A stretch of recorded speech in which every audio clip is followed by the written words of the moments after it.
Hi, good afternoon. I'm Paul Winstanley. I'm currently the Chief Executive of an organisation called CENSIS, the Centre for Sensing, Imaging Systems and IoT.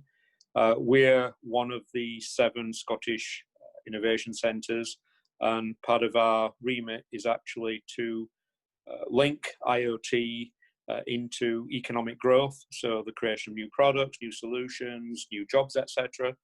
But also looking at how we can see IoT contribute to you're creating positive societal impact. So an example of that may be the use of IoT, which allows elderly or infirm to stay in their own homes for longer.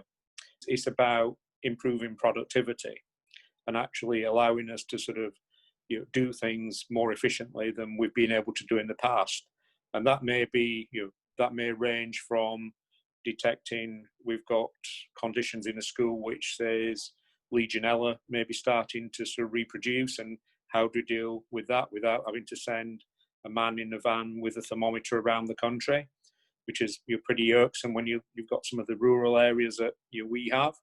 But also, how do I detect when my machinery, my production machinery, is getting ready for maintenance, and allowing you to move from reactive repair to proactive maintenance. So that's another example. Whilst we probably shouldn't really consider it, allowing an elderly person to stay in their own home again is a manifestation of productivity. So productivity enhancement is for me the key thing. In terms of you raised my government background.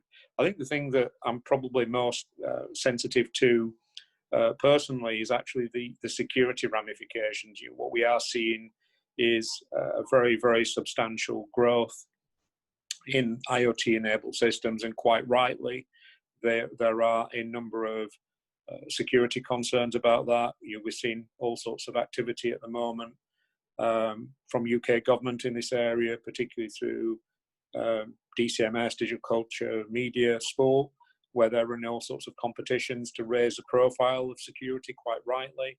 But I think also we can begin to see, looking forward, there'll be changes in policy, government policy here. So making sure we can deliver that productivity without compromising our security, and some of the applications I talked about, you run the risk of exposing some quite significant personal data. So making sure that we can actually protect that data and that information whilst delivering the productivity.